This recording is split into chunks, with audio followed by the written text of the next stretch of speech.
Hey, welcome back to the Bums and the Bleachers podcast. I am your co-host, Dram Daddy John, and I got Mike Prasnowski right next to me, Prasmaster on Instagram and Twitter. What's going on, Mike? How have you been? I've been doing pretty well. Last time I was at Wrigley, I got kicked out of Wrigley, as we talked about last episode. Apparently, the punishment was so much that I had to leave the country for a little bit too. Yeah, tell So, us about that. yeah, Well, yeah. Tom Ricketts exiled you? Yes, Tom Ricketts exiled me. No, No. that wasn't actually the case. No, I was over across the pond. Despite my very Polish last name, I'm also half Italian too, and got to see some family in a couple different parts of Italy, in Palermo, Sicily, and Trieste, which is like the northeastern corner of the country, um, along with some sightseeings too along the Amalfi Coast, which is just beautiful. It's like this mountainside, like right along the water, along the Mediterranean side of Italy there. Got to spend a couple hours in Rome when I had a layover there going from the Amalfi Coast to Trieste, and got to have dinner there. Got to go past like some of the big places there, the Colosseum and the Parthenon. So, yes, the Parthenon. Yeah, the Parthenon. That's right. Hmm. Um, so yeah, I mean, it was definitely an experience that obviously it was kind of hard to keep in touch with what was going on with Chicago sports at the time, with games starting there at about 2:40 in the morning there, when they'd be at 6:40 in the morning here. And then I guess the day games weren't that bad, because I think the 1:20 games here would be starting around like 8:05 at night there. So could Okay. catch some Yeah, of that's not bad. those. Yeah. Yeah, that's not too bad. I mean, we've been traveling. You obviously were in Italy. I Mhm. went to the Italy of America, some will say, also known as Kentucky. Um, so Yeah.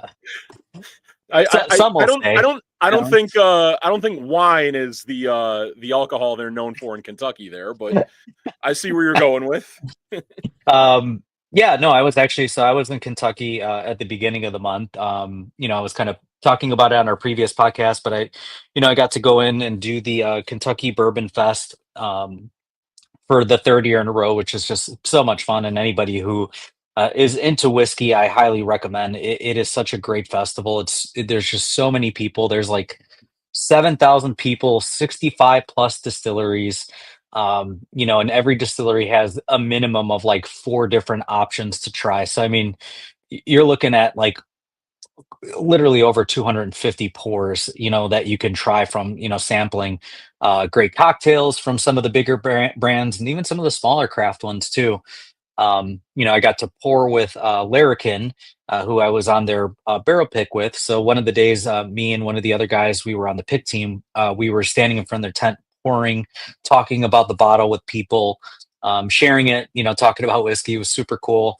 I also got to speak on a panel, which was a ton of fun with the Pursuit guys. And anybody who's familiar with whiskey, the Pursuit Bourbon Pursuit podcast is, the biggest, or one of the biggest, if not the biggest, whiskey podcast that is out there. So Interesting. these Okay. guys, yeah, these guys started a podcast. They ended up starting their own, starting their own brand. They put out some phenomenal stuff. They asked me to speak, at one of the events, which was super cool. Um, yeah, and got to meet some really great people. And from that, I actually got to meet somebody who works for comedian Jim Gaffigan. Um, Oh, okay. so if Chicago you're not, area guy, if I'm not yeah. mistaken. Yeah. So for those of you who are not familiar, Jim Gaffigan actually has his own whiskey brand called Father Time. Um, so yeah, after the panel, super Oh, cool. wow. Got to Okay. talk. Yeah, got to talk to with one of the people that he works with, and invited me to a show. So actually, next week I will be in Louisville to go see a Jim Gaffigan show. So super cool. Oh, wow. That's awesome. Jim Gaffigan, he's one of those guys, like, I remember seeing, like, as a kid, like randomly like flipping through like Comedy Central every now and then when they would show like the stand-up specials, and I would probably be way too young to be watching that or really listening to any of the content that he would be talking about at the time. But yeah, that's awesome that you get to be part of that. Yeah, so I'll be out there, probably shooting some content and stuff like that. Getting to try some of the Father Time bourbon, and anything after that, we'll see how it goes. But yeah, super excited. I've got like two weddings coming up. My wife coworker's got a wedding at the end of next week. Also, I'll be in Vancouver next week, so that'll be fun. Should, Um, be sure to pack a Blackhawks jersey with you there. I know oh they're yeah, big yeah, fans of that definitely. team there. Well, I was gonna get the baby bonnet, and the Luongo one, the Roberto Luongo baby There you bonnet. go. Yeah, I was gonna bring that with me, so perfect. just remind the boys up north, who was boss back in the 2010s. Exactly. Um, yeah, so I got Vancouver next week, got a wedding next week. I've got Louisville the week after, and then we're flying to South Carolina for a wedding. My wife's cousin is also getting married, so next 2 weeks Wow. going to be wild. I So was going to say, you going to be able to watch any of the Cubs in the playoffs at all? I mean, it's not my family. I'm watching Cubs baseball. there you go. Be damned if I'm not catching a game. So you know what I mean? Like I'm not missing games. For Funny sure. story. So one of my friends, longtime friend, I love this guy dearly. He's a White Sox fan, so he got married in October. Because at that point, no Yeah, worries. the joke writes itself there. Yep. Yeah. But which, to be honest, it used to be us too. But Right. and it has been us up until this year, which we'll get to. But he got married, and I also was like, dude, October is like or I mean, hockey starts in October too. It's like the Right. beginning of the Blackhawks. He's a huge Hawks fan. We go to every home opener together, Oh, except nice. for this year because I'll be in South Carolina for that wedding. So I'm super Mhm. bummed. But anyway, got married. It was game one of the NLDS in 2016. And that was the Cueto versus John Lester duel with Yep. Javier Baez hitting a home run in the eighth inning. Yep. I told him, I was like, bro, I love you to death. I'm not missing this game. he was like, he's like, go ahead, dude. We're having fun. I Like, was I'm gonna not mad say, at you. I think you can understand that. Oh, I he totally understood. But what was funny is like I had it on my phone, and literally like the table we were at, there was like 20 people behind us watching the small screen going nuts when Javier yeah. Baez put that home run off Johnny Cueto into the basket. It was such a fun memory. You know what? Kind of the opposite experience of that is me and my buddy Tony, who he comes in the comments every now and then, friend of the program. We were at Wrigley for Cubs Cardinals in May of 2023, and it happened to coincide with the same night that the Hawks won the draft lottery and got the number one pick to take Connor Bedard. Oh, okay. Yeah. And we were kind of paying attention to that. Like he had it streamed on his phone, and kind of the same thing. A bunch of people out in the bleachers with us were kind of like gathered around looking to see if the Hawks would get the number one pick. And we must not have been the only team that done it, because like randomly in the middle of an inning, like the card got flipped up that the Hawks got the number one pick.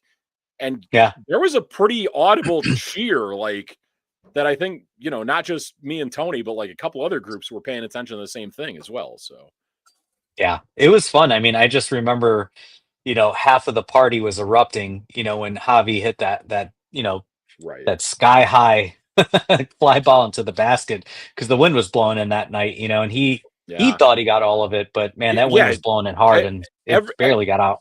everyone in the building thought it was going to land on Waveland Avenue. And then Angel Pagan, former Cub, like almost was camped under it. Thank God for the basket being right there to take it away from him. Yep. But That home run was like that's the wind at Wrigley one sometimes. out. Yeah, I was gonna say 1 out of 30 that that was going out. But that was, yeah, some fun game. Um but yeah, let's jump in. Let's talk playoffs. Cubs are back into the playoff fold. It has been looks like I lost Mike, but I'll keep it going. It has been years since the Cubs have made the playoffs. And it's the first time that a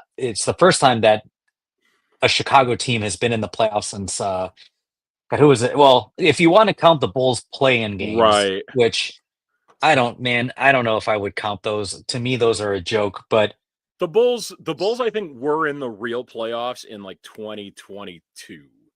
I think that's the last okay, time you could yeah, really the say, actual first round of the playoffs, and so yeah, that was the last Chicago team that made the playoffs. yep, yep, Um, exactly. so Cubs are back in. They have pretty much I mean, they've secured a wild card spot. At this point, there's no hope for the division. They have been No, playing it two was it games was above.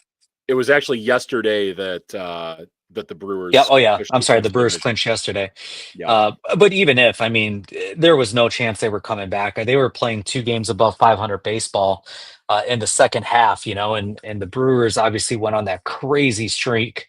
And they've eased up since that streak has really ended. But right. yeah, the Cubs never. They just obviously didn't play good enough to catch them for the division. But hey, they still have Oh, please 88 tell me I'm wins. freezing up again. No, you're good. Okay. Cubs have 88 wins. Um, 2 wins away from hitting 90, which Yeah. I think if we would have said Hey, at the beginning of the year, here's to finally breaking past 83 wins like they did the last 2 oh years God, and underachieving then. Yeah. yeah.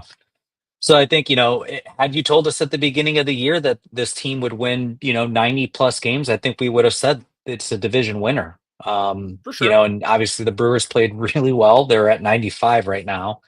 Um, but the Cubs still have is it the third best record in the National League? Right behind the Brewers and the Philly?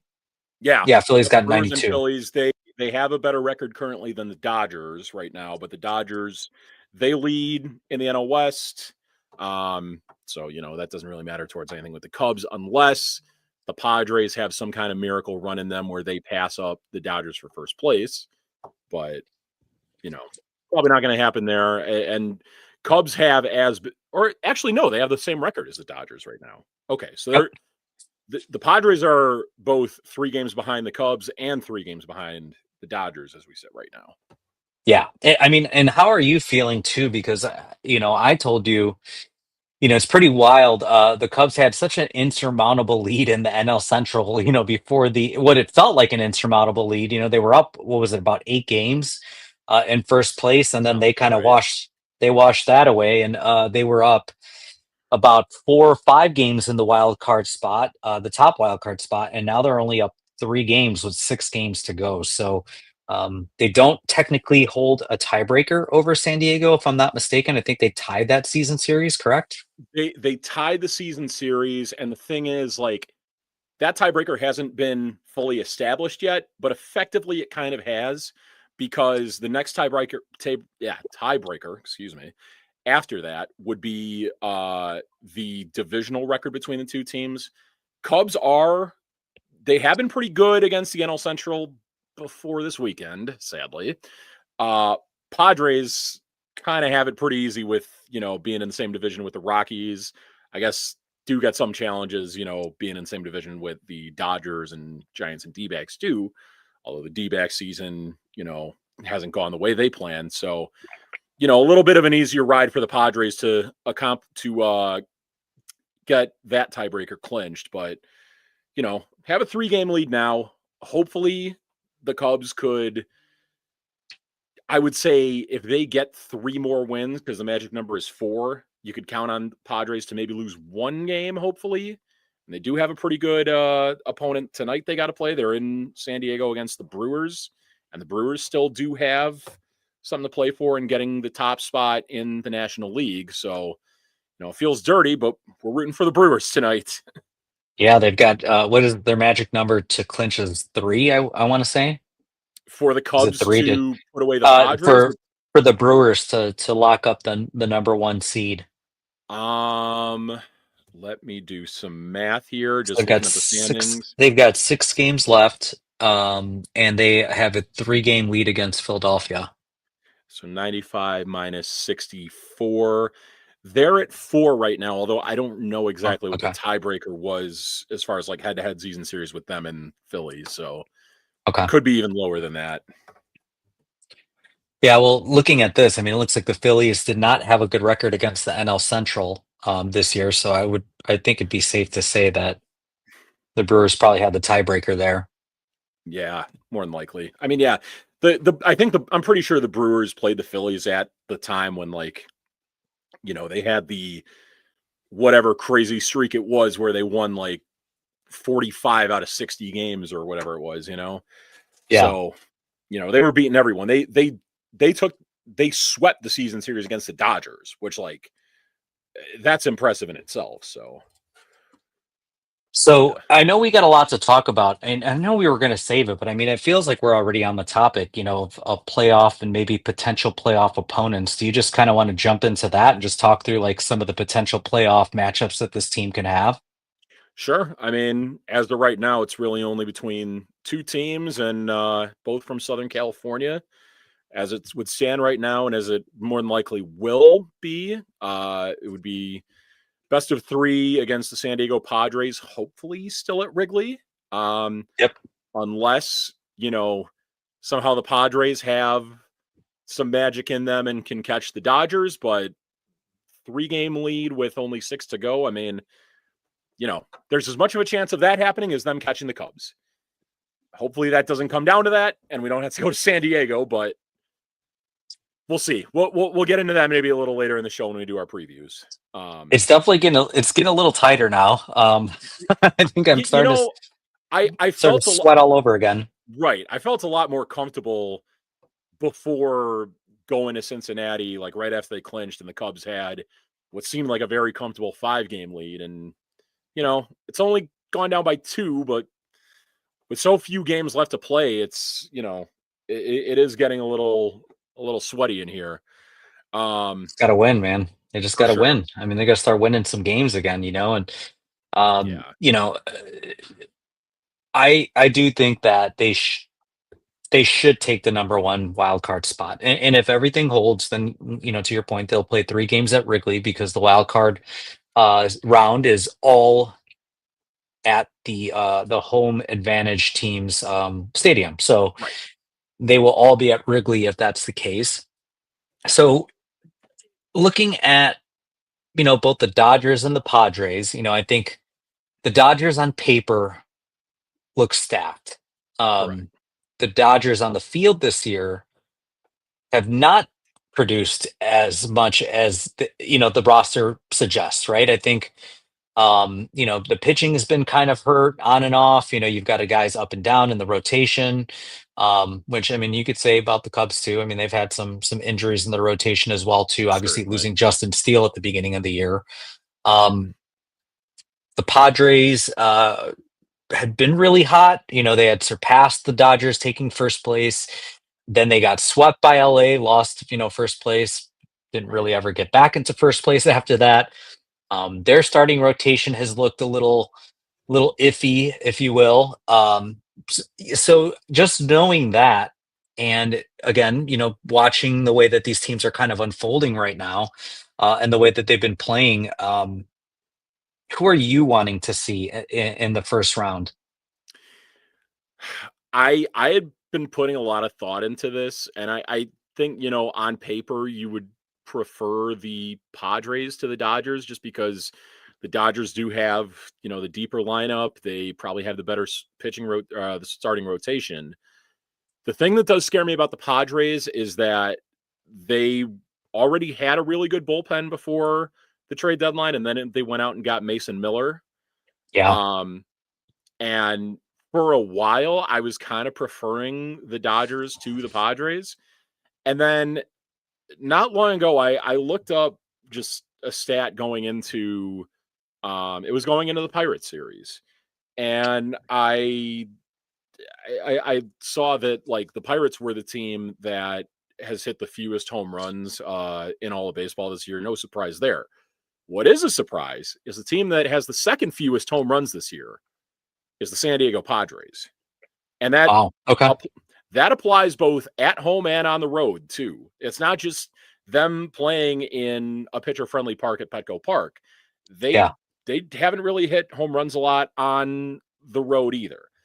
And my thinking is with this Cubs pitching staff that pitches a lot to contact and doesn't strike a lot of guys out, but Yep. has the really good defense behind them. I feel like they're the better match. Like the Cubs would be better matched up against the Padres than they would against the Dodgers at this point. Okay. Again, the danger with them is that if the Padres have a lead after like 5 or 6 innings with their bullpen, the game might be over. But Yeah, and it's really felt like as of late that, once the Cubs are down in a game like that, that's it. Like they haven't, it doesn't feel like, at the beginning of the year or even like in previous years where they were like the comeback Cubs, right? Where they'd yeah, fall behind and you felt like, okay, as the game progressed, they could keep chipping away and eventually win the game. Like it just hasn't felt like that this year. Like they've typically gotten in front of teams early when they've been the most successful and have not relinquished the lead for the most part. right. The bullpen has been pretty good the last couple weeks too. Sans Porter Hodge, who gave up a ton of runs against Cincinnati over the weekend. But yeah, I mean, I didn't know that San Diego's slug was towards the bottom of the league this year. That kind of surprises me, considering you've got guys like Fernando Tatis and um, Machado, yeah, Machado and Jackson. What's his name? Jackson Jackson Merrill. Merrill. Yep, yep. Yeah, that's kind of surprising, but I don't know. I mean, uh, like I said, I think both teams right now feel vulnerable, Right. but I also feel like the Cubs are equally as vulnerable. So That's I don't that's the feel main like thing, I don't exactly. feel overly confident over either team right now, to be honest. But either way, the Cubs are slated to get back into the playoffs, which means they have to start thinking about setting their rotation for, for the first round, the wild card, and hopefully, Yep. like I said, they're all at home. So I'm going to ask you this: who's your game one starter for the first round? Man. That is a really tough question because I mean, the guy that has been the best in the second half, not just on the Cubs, but like one of the best pitchers in all of baseball has been Cade Say it. Horton. Say Cade, it. Cade Horton is right now the best pitcher on the Cubs at this point. Um, He's the best pitcher in baseball in the second half. Not even just the Cubs. I mean, in baseball. yeah, I mean they've been flashing up the stats on broadcasts of like his stats in the second half versus like what Jake Arrieta in 2015 did in the second half of that year that led to him winning the Cy Young. And like, we've got the NL Rookie of the Year graphic on there. I believe on most sports books at this point, he is the leading favorite. It's either him or He Drake has to Baldwin of the be. Braves. Yeah, He has to be. I mean, what he's done in the second half has it's been better than I mean, his year right now, I want to say, is better than the rookie season that Mark Pryor had when Mark Pryor won Rookie of the Year. It his second half is comparable to that of Jake Arrieta, who he also went on a historic run in the second half of 2015 when he ended up right. taking the Cy Young. And back then, like those numbers, and when we were looking at the stats in the second half and everything like that, the only pitcher that his statistics were comparable to that year was Bob Gibson. Right, exactly. And I and Bob remember seeing Gibson, those, and it was like that's like legendary status comparing to Bob legendary, Gibson. right? Like that's Hall of Fame status. Yeah, Um, and that's what Jake was doing. And this was back before the mound was lowered, right? When Bob yeah. Gibson obviously had a little bit more leverage on the higher mound before they lowered the bump. Hmm. So, what Jake did was just unbelievable, historical. And now you're seeing Cade Horton, the rookie, which I know they've been keeping him on a pitch limit, and an innings limit. I would say more pitch count than anything, but he's what's been so impressive is he's getting through 5-6 innings on like 75 pitches Yeah, consistently. Like he's not they're able to use him effectively. They're able to watch his pitch count, and he's still getting them deep enough into games where he can hand it over to the bullpen and be in position to win each and every game that he starts. Because I mean, he's given up. I think his ERA is like what 0.7, 0.8 in the second half. might be lower than that. I think like 0.5, something like that in the second half. Jesus, yeah, Look it up if that's you want. The one thing I would say is like Maybe Craig wants to go with like Shota just for the fact that he's the bigger game pitcher. Like he started the games in the WBC. He's had some playoff starts when he was in Japan. That's like the only thing I could think of. But like again, you have the chance to go up 1-0 in a best of 3. You want to do it with your best. And right now that is Cade Horton. The other thing about him too that like I think will be impressive come playoff time. I mean, this guy I'm going to talk about in particular isn't going to be on a playoff team, but there's no denying he's arguably the best pitcher in baseball now. The last start that Cade Horton had in Pittsburgh matched up against Paul Skeens. And that's not the When first time this year that he got pitch matched for up against pitch, Paul man. Skeens. Exactly. You could argue if you look at the lines of those two starts, he outpitched Paul Skeens the 2 times they were Hmm. faced up head to head with each other.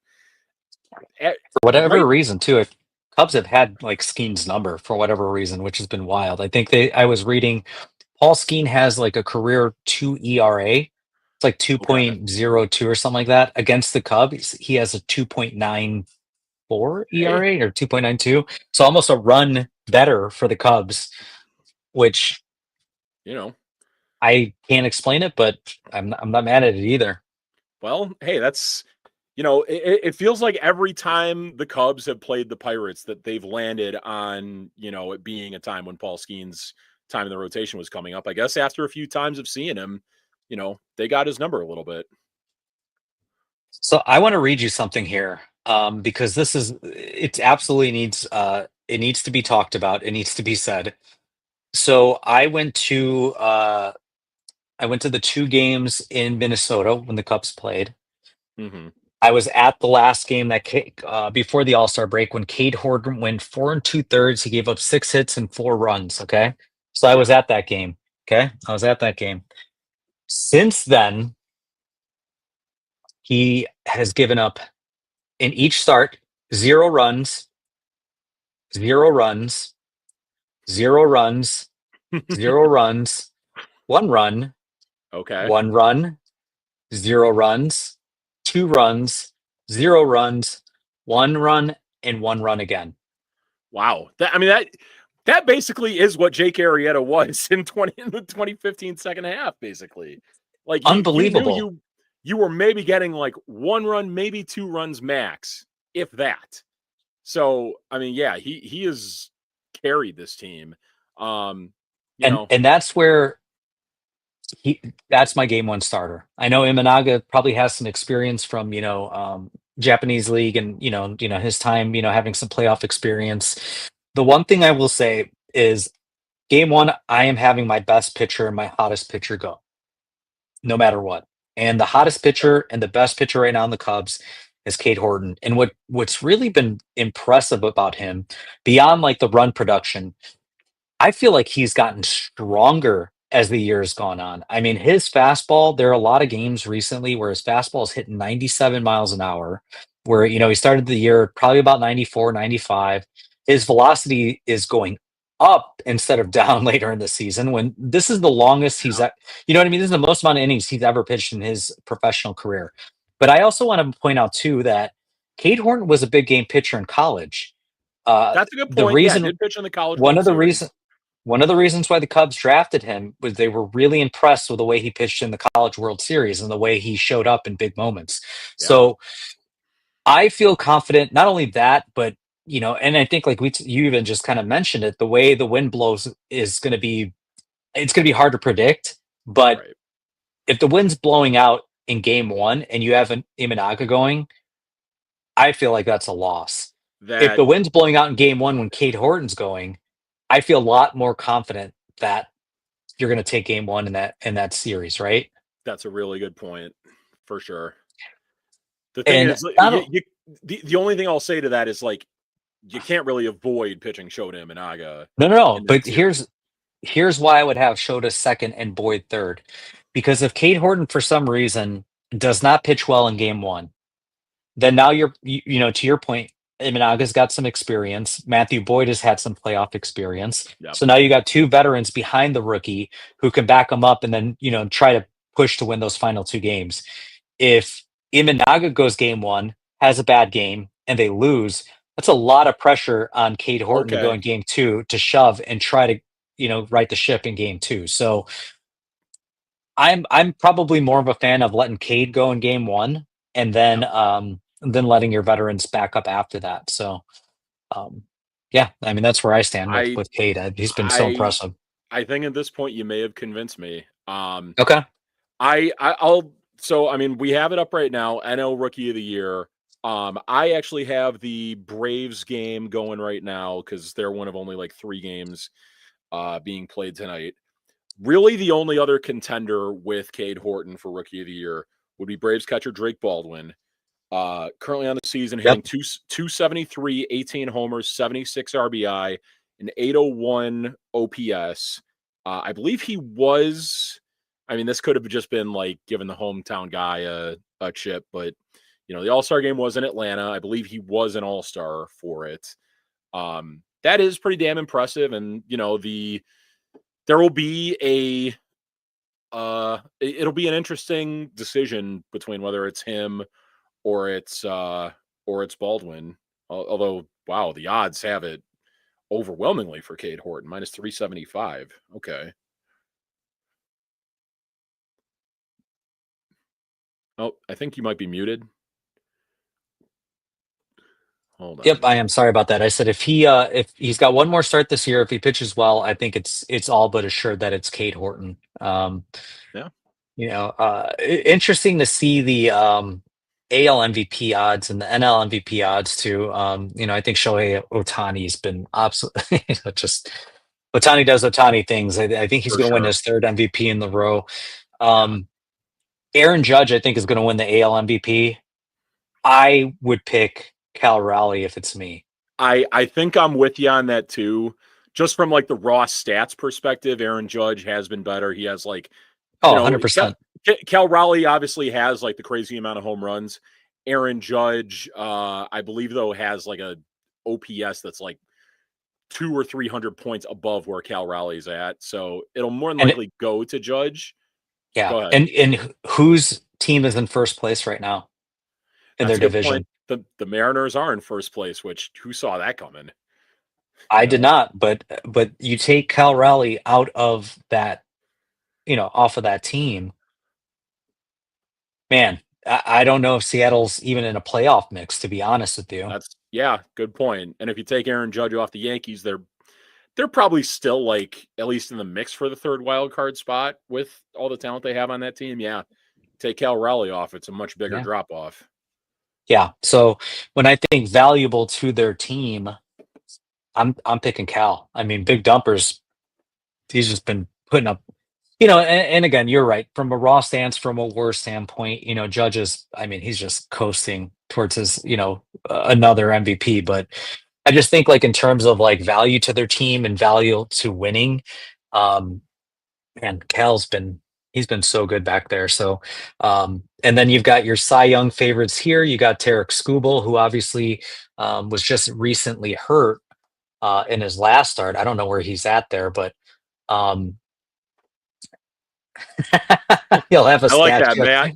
Yeah, I mean, listen, I love that. Yeah. it it It, it for a franchise history like the Cubs, it doesn't take a whole hell of a lot of effort to get among the leaderboards and what they do in postseason wise. So maybe Jay here saying the Cubs need to clinch home field advantage by Sunday since ESPN has Horton pitching Sunday. That may be the case now. I doubt he's going to be pitching Sunday and then pitch game 1 of the wild card series. That'll probably just wind up being a bullpen game, especially if they have everything clinched by then. yeah. I would imagine. When does the first round start? Do you know when the wild card for the NL I believe it starts? is going to be next Tuesday, September 30th is game Oh 1. yeah, he's not pitching. Right. Yeah, he He's won't pitch not. on Sunday. Yeah, I there is. think if anything, I think what you would probably see, even if they clinch everything or not, and he does pitch, I think you say maybe go like an inning or two, just like basically as like a bullpen session for him to Yeah, warm up for his next start. So maybe get like 20 something pitches in and then call it a day. So for sure. Although I don't know, does that maybe cut what he is able to do in game 1 short though? no, I don't think so. I think every pitcher, obviously, they get their 5 days of rest, but they have their bullpen sessions in between Yeah, where they good throw, point. maybe about 20, 30 pitches. So maybe That's they just true. treat That's that. true. He would probably throw that same amount of workload that Yeah, off day right before anyways. So yeah, I could right. see that maybe. Yeah. So nice little tune up, see some live pit or, live hitting and, get ready for game one. But yeah, that's and then like I said, you've got your NL rookie of the year favorites right here, Cade Horton, and in the AL, you've got Nick Kurtz, who's been playing out of his mind in whatever city that team plays in now. Hey, you know what? It helps to play in a minor league ballpark, but pretty It impressive effort doesn't from Nick hurt. Kurtz this year. Yeah, he's one of like the 3 or 4 guys who like has had a 4 homer game too this year, which like they've been happening like crazy this year. Somehow we don't have a no hitter this year yet, but we have had like Yeah. him have 4 home runs. Eugenio Suarez had 4 home runs. Mhm. There's one other guy that I'm blanking on that I want to say had another 4 homer game. All right. Well, before we talk about the Cincy series, because that was, ugh, I don't know how much time you want to spend on that. There's a couple things that happen um, since we last spoke. One of them, you and I were texting when this happened. Anthony Rizzo, Cubs World Series champion in 2016, and the unofficial captain of that team, Wish they would have official put unofficial captain. Wish they would have put the C on his chest when he was on the team. But yeah, everyone knew he was a team leader then. Absolutely. So Anthony Rizzo returns. He retires. I think he signed a 1-day contract with the Cubs. Was that correct to retire Yep. as a Cub? Yep. 1 day So he contract, which I was hoping he would actually like be in uniform for, but I sadly know they wasn't should the have let case. him. They should have let him pinch hit. Because I mean, Right. if you got Carlos Santana out there hitting at this point, or Justin Turner, I I was gonna mean, say we already got 2 washed up veteran first basemen on this team. Why yeah. not add one more, you know? And he's like 4 years younger. Just let him take Right. one rip. Like I can't even imagine it'd be any worse than what we've gotten from our bench. So Yeah. that would have been great. But they signed him to a 1-day contract, which also I would love to be on a fly on that wall to hear Tom Ricketts negotiate that 1-day contract. Yeah, right. Anthony, we're only going to pay you. We'll give you 50% off your bleacher ticket for today. That's your 1 day Yeah. contract. You get half off the bleacher tickets, and we'll throw in 2 hot dogs. Right, right. No condiments. You have to pay for the No condiments, though. condiments. So, but it was so Man. great. It was so great seeing Riz back and in just typical Riz fashion, out in the bleachers with the fans, getting absolutely hammered in in the left field Yes. bleachers. I mean, dude, I counted at least, and this is only from like what I saw on TV. I can't even imagine like all the times that they weren't focused on him. I counted at least 6 beers that guy drank. Um, Minimum. He Pro- had to have drank at least 6 beers. and probably a few more before the game too and after the game for all we know. Oh, So, 100%. yeah. But yes, so that was super cool to see him out in the bleachers. He didn't sit in the suites. He wasn't, in the dugouts or, behind the dugout or anything like that. He wasn't up in the Right. booth with JD and Boog. Like he was out with the fans. And it was so cool to Right. see Ian Happ, tip his cap to him, threw him Yeah. the baseball with the $100 bill that says, must be nice to never pay Right. for a beer in Chicago. Yep, Something exactly. along those lines. Because yeah, I mean, that realistically, that dude is never paying for a drink or meal if he's ever in Chicago again. Yeah. No, I wouldn't. You took the words right out of my mouth. I mean, you know, maybe not exactly the best player on the 2016 Cubs. I would still say that's Chris Bryant. But The as most far as, important.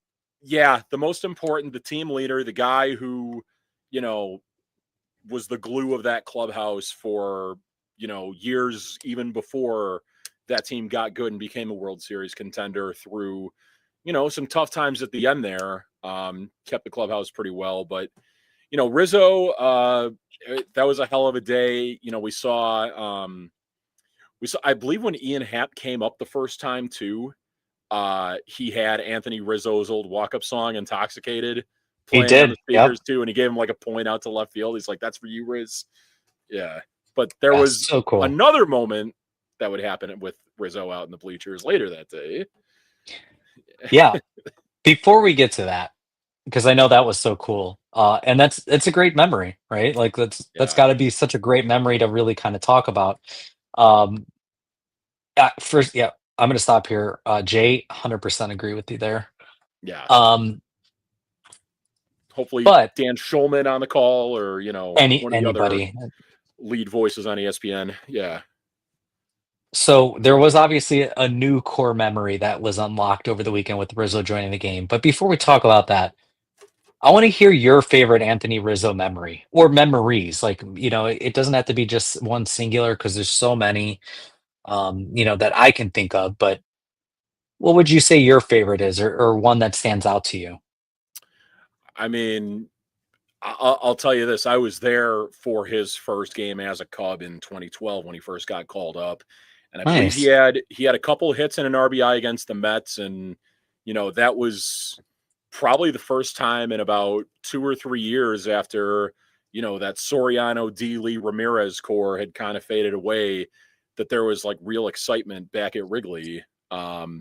So I mean, that obviously that was on a team that went on to lose 100 games, and that team would quickly sell off a lot of pieces later, but that was an awesome start to see him, like, from the absolute start of his career. Matt in the comments brings up two top moments, one of them that me and Matt were actually there for, the walk-off walk against the Cardinals in, I believe that was Yeah. 2016. Yeah. And I want to talk then about the next. I want to talk about the next one. go ahead for this one. I'm glad that this is brought up because this is probably my favorite moment, and the reason why, when he fought when he tried to take on the entire Reds team, and we talked about this in one of the previous casts when Aroldis Chapman obviously confronted him in at Yep. the All-Star game. I think it was later that year. Um, to me, that signified a couple things here. One, I think it solidified Anthony Rizzo as the face of the organization in 2014 when he tried to take on that Reds team, who were throwing tight inside and hitting a couple guys in the lineup. And at that point, that team was bad. Um, that was a Right. really bad Cubs team. That didn't really they didn't start their run until 2015. And so that game happened in 2014. That to me was like, you know what? Enough is enough. We are no longer the doormat team. We Right. are no longer the lovable losers. Like, we are going to stand on business. We are going to Yep. fight back. We are not going to sit here and just keep on losing games and feeling sorry about, like, he stood up against that. And to me, like, when he did that, you watch the whole team watch that. And Uh-huh. anybody who was on that team in 2015, that was it. Like, he became, like I said, the official unofficial captain of the Chicago Cubs. And that was such a significant moment in terms of like his leadership, Right. sticking up for his teammates, and again just really like setting the tone for future Cubs teams. That was like, hey, we are no longer the hunted, we're the hunters. And I love that. It was such a, and I'm not, me, I'm not like a big meathead fan. I'm not somebody who's like, punch a dude, like, get in there, like rough it up. Like, I don't care for Yeah, that kind of like play, but that was such to me, again, it just showed like, hey, enough is enough. We're not the doormats anymore. We're not your for lovable sure. loser Cubs anymore. We are gonna fight. And I loved it, man. It was such a cool moment. I that's one of the highest moments for Rizzo for me as well. The one part of that too that, he talked about it a bunch of times when talking about this in interviews. From like 2010 to like basically that point in 2014 when he took on the entire Reds dugout. Anytime the Cubs would play the Reds, I swear it would be like every year the Reds would probably be guaranteed to win like 15 out of the 19 games that the Cubs were playing head to head against them. The Reds, I mean, obviously, those were not good Cubs teams and everything like that, but like They were they still not. made it, they still made it somewhat competitive against the other, NL Central contenders and the Cardinals and the Brewers. They'd go to Cincinnati and they would just forget how to play baseball sometimes. Yeah. And, that kind of flipped the script because, then you fast forward to like 2015, 2016, some of the, like, if you look at like what they did against the division, the team that they really beat up on the most after that point was the Reds. Like that was the Yeah. game. That was a team that Chris Bryant had the famous full house game against, where he had the 3 home runs and the 2 Yeah. doubles. So yeah, I mean, that did kind of flip the script. I know the Cubs Reds isn't really that big of a rivalry, but it did kind of like send a message like, hey, you can't just walk over us like you have for the past few years here. Yeah, and Um, those Red teams were pretty good. They would duke it out with the Pirates, like, for a few years there, they were battling for like divisional supremacy. I think right. like in the mid, like what was it, 2013, 2014, Yeah. up until about and even 2015 when Yeah, that one Pittsburgh won the wild division that year. yeah, that one wild card game with the Pirates and Reds too, where like Pirates fans got in Johnny Cueto's head, chanting Yep. Cueto. Yep. Yep. So yeah, I mean, Yeah. it was an interesting time, like, right before the Cubs got really good there. Um, I'll say this one memory that with Rizzo that like doesn't get talked about, I don't think enough, is in the game against the Cardinals in 2015 in the playoffs when Schwarber hit the home run that landed on top of the Budweiser sign in right field. I mean, as impressive as that home run was, that run was actually only. Oh, did I lose you there? Yeah, you cut out a little bit. Finish your thought. Sorry. I'm sorry. Yeah. So that home run that Schwarber hit was really only insurance. The guy who Yeah. put the Cubs ahead in that game was Rizzo with a home run.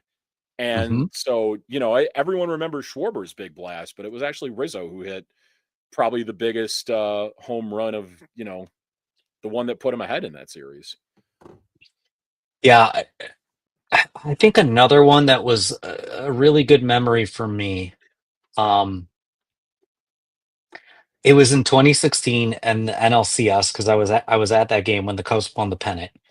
Uh, Mhm. Anthony Rizzo hit a solo home run, um, putting the Cubs up 5-0 in that game with Kyle Hendricks cruising in that game, Oh, yeah. um, against Clayton Kershaw. So lefty on lefty action.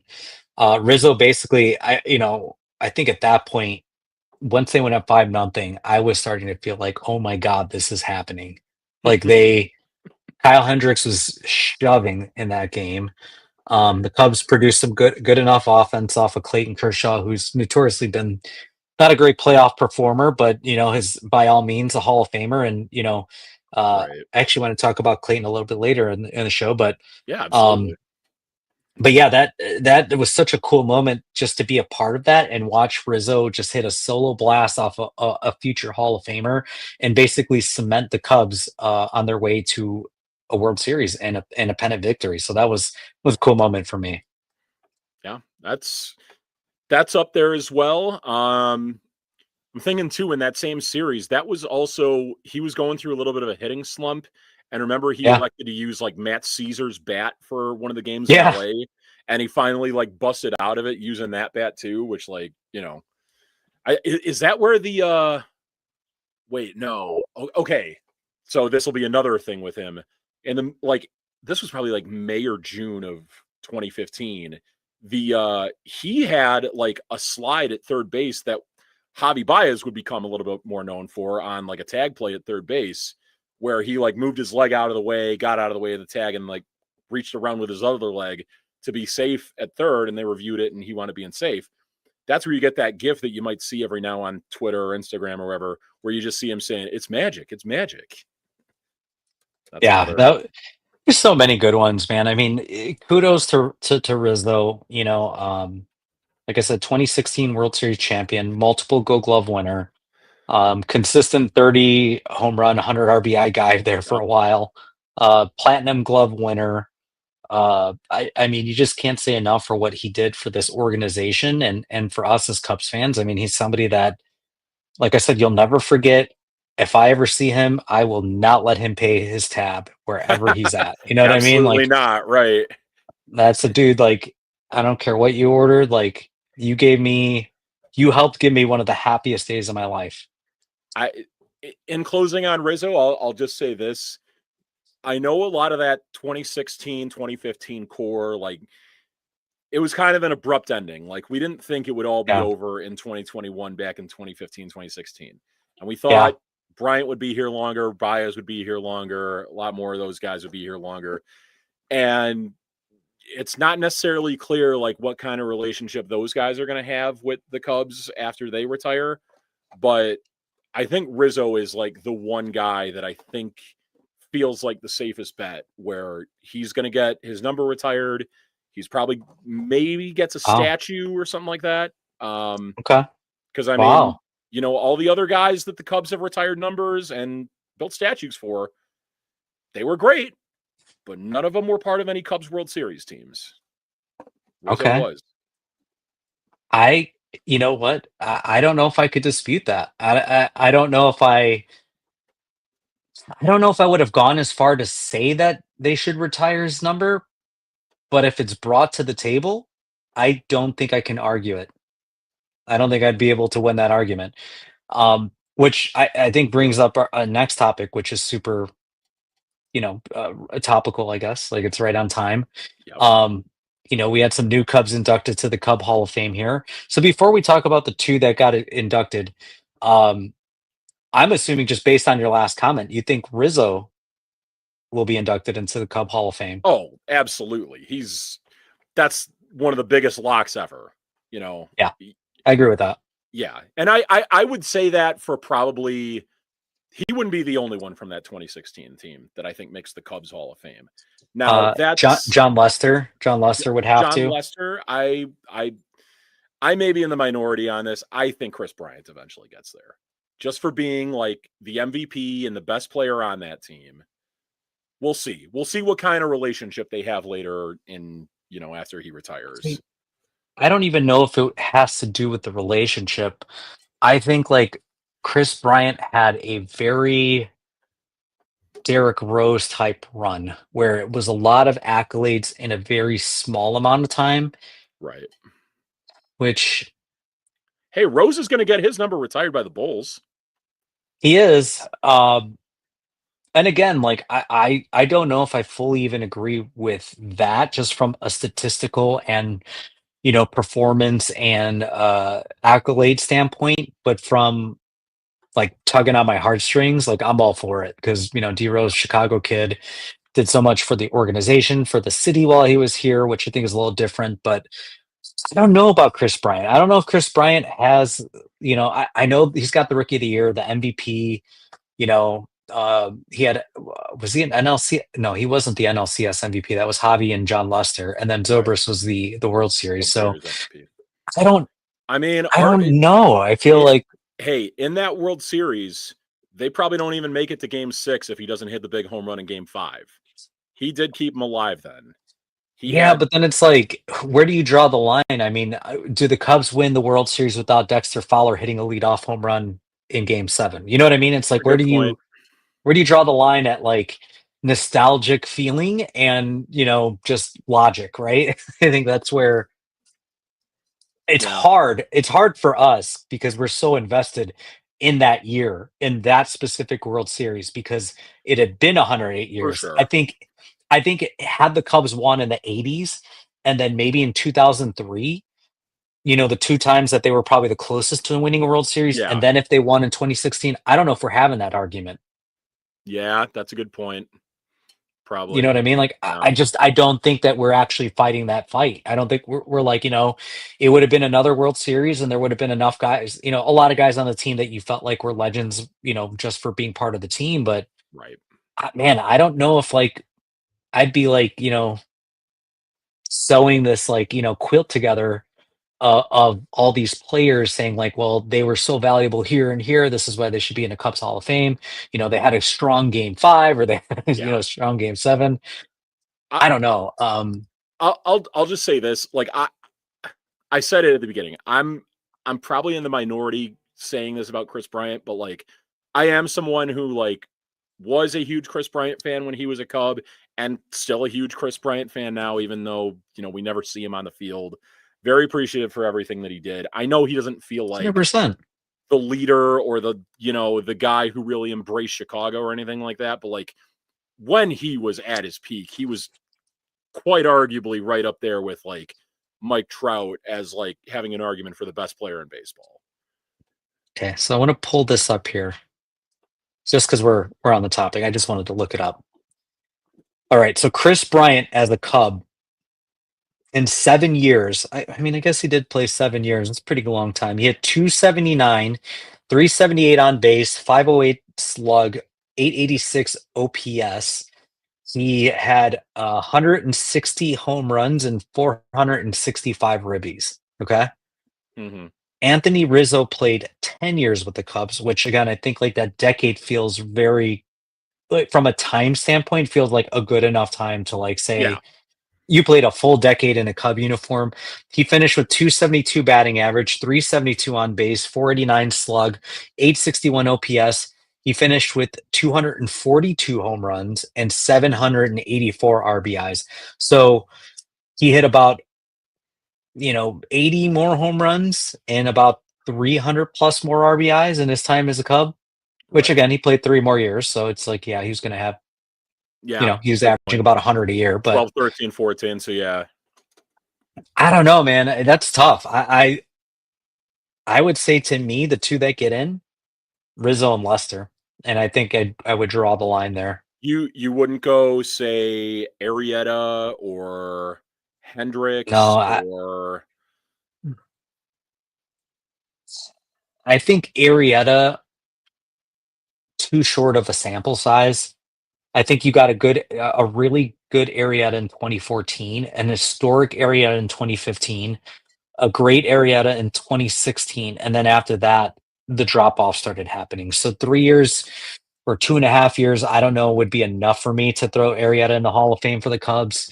And I loved Arrieta. I mean, I just love the way the guy went about his business. He was just a big grizzly dude that just went out and shoved and was just so freaking filthy at his peak. I don't think he played enough, in a Cub uniform or was that dominant in a Cub uniform. And same thing with Hendricks. I think like Hendricks, he was poor man's Greg Maddux. Yeah. But Mhm. I don't know if the numbers necessarily would make stand out on the page enough to be like, maybe Hendricks. I could be talked into Kyle. Right. I mean, Hendricks, I think he might have been here longer than even Rizzo possibly. Because yeah, Rizzo I think started he was. 2012 and left in 2021. And obviously there were some seasons there that, got well, one was only half a season when he got traded, and the other one was basically half a season when it was only 60 games. So I mean, and Hendricks was part of those two seasons as well too, but like, it had a longer run here, probably wasn't as dominant outside of like 2016, maybe 2020 too, because like I remember him being like in the mix for some talks then for like Cy Young, but you Yeah, know, he had a so Hendricks played 11 years with the Cubs, so you were right. right. He played more than Rizzo did. 97 wins, 81 losses, a 3.68 ERA. Um, I'm looking at, let's see, complete games. He had 6 complete games, 4 shutouts, a 113 ERA plus, a FIP of 390. So he was pretty in line with his ERA. Right. Uh, I don't know, man. That one feels kind of close too. I mean, he had a 1.8 to 3.6 walk to strikeout ratio. It's doesn't really jump off the page like in terms of dominance as a pitcher when it comes to overpowering guys. So I don't For know. sure. That's I gonna be an the interesting one. the cases that I make, I mean, and sorry for making this go crazy long with this whole No, you're tangent good. we're on, but No, it's I guess good. the thing with Hendricks and Bryant, being kind of iffy on those two, I feel like there probably are some players of the same, of the same position or of the same accomplishments as those guys that maybe weren't here as long or didn't have really the highest peak that a Bryant or a Hendricks had. Like there are guys in the Hall of Fame, like, not to say he's not deserving, but like Andre Dawson, who was here and he won an MVP, but I believe he only played for the Cubs for about 6 years. I think like Rick Sutcliffe had a similar timeline with the Cubs too. Like he was here a shorter time than Kyle Hendricks was here. So, I mean, I guess it depends on what your perspective is on whether it's like, big, like the obvious like dominance in a short time or like consistently good for a long time. If you get what I mean. I think you're muted again, No, John. totally fair. Yeah, totally, Oh, totally fair. I get your point. Let's wrap up here so we can move on to the next thing. But Sammy and D Lee were the two that actually did get in over the weekend. So yeah. big year for Sammy getting welcome back to the team, and then getting into the Hall of Fame. But actually, I'm going to have you talk here for a second. I got to jump off. My Wi-Fi is kind of like messing up, so I'm going to jump right back on. But I'll have Okay. you keep going. Yeah, yeah, no worries. Well, I mean, the thing is with Sammy, he had no better accomplishment this year than taking the picture with me at the Cubs convention, obviously. So there you have it. No, I mean, Sammy and D Lee, obviously, Sammy, you could make the case is top two or three all-time great Cub behind only, say, Ernie Banks and, there's a guy back in the 1800s, Cap Anson, that not a lot of people know about, but he was like the best player of that era. But like Sammy, no brainer, inner circle, Cubs Hall of Fame. There's the whole controversy with him using steroids and him using the cork bat and him walking away from the team in '04. But the 99% of what we remember of Sammy at the time he was doing it, like he was carrying those Cubs teams. He was putting those Cubs teams, he was giving them relevance in years where they otherwise wouldn't have had it if he wasn't there. Um, you know, Obviously 1998 he has 66 home runs and wins the MVP on a Cubs playoff team, but like right after that in 99, 2000, 2001, 2002 even, like those were years where he hit 60 plus again or he led the league in home runs, and not all those Cubs teams were all that great, and he was kind of the one constant there for a long time. He's the kind of like the perfect example of like what the highest standard of a Cubs Hall of Famer would be, because he was at least statistically great for a long time. You could make the case that the steroids helped him and everything, but he was statistically great for a long time, and he was here for a damn long time too, from what, Yeah. 92 to 2004, and obviously was on, the one Cubs team that came the closest to making it to a World Series until they actually did in '03. Um, Yeah. yeah, and then I Derek would. Lee. Sorry, go ahead. Go ahead. No, I would say arguably, I would say that Sammy should be like in the Baseball Hall of Fame. Oh, I'm in 100% agreement with you there. I know there are some who would disagree based on, everyone says like he's the guy who benefited the most from steroids, but like eventually Bonds and Clemens and McGuire and all the steroid guys are eventually going to get in. And when they do, he more than likely will too. Yeah, I mean, I don't want to get into the whole steroids argument again because I think you and I are probably in agreement here. Like, you still got to barrel the ball. I Right. don't care if you're doing steroids or not. You still have to make contact. Like, does it help you with like a little bit of additional power? I'm sure, but if anything, I think the majority of what it did is it helped with the recovery, and it helped guys get back on the field, not be out longer, which allowed them to, continuously put up stats and be out there. So I I don't know. I mean, I don't want to get in the argument there again, but I think, yeah, I mean, deserving of the Cubs Hall of Fame, deserving of like Baseball Hall of Fame. D. Lee deserving of the Cubs Hall of Fame. I mean, he was one of my favorite Cubs. Like when they traded for him in 2004, and Yeah. they had those solid teams pretty much throughout It's till about 2008. it's crazy to think too, like he was on the Marlins in '03, and for like maybe a couple day stretch there, he had a big hit, I believe in game 6 in the Bartman game, where, everyone on the north side of Chicago kind of hated him for a little bit. Then you get that guy on your team and you're thinking, all right, maybe this is the missing piece the Marlins had to beat us, and didn't exactly wind up being the case. But, D Lee, great Cubs career here, great all around player, whether it be the hitting and the fielding too, multiple time Gold Glove winner. I still contend for my money that in '05 he should have won the National League MVP. I think he Um, should have. yeah, he won the Silver Slugger and the Gold Glove for NL first baseman that year, and a different National League first baseman won MVP that year. If you're the best player at your position, nobody else at your position should be winning MVP over you. Hmm. Was Pujols winning that year? Yeah. And Well, Pujols had enough MVPs. Damn it, let D Lee have one. yeah.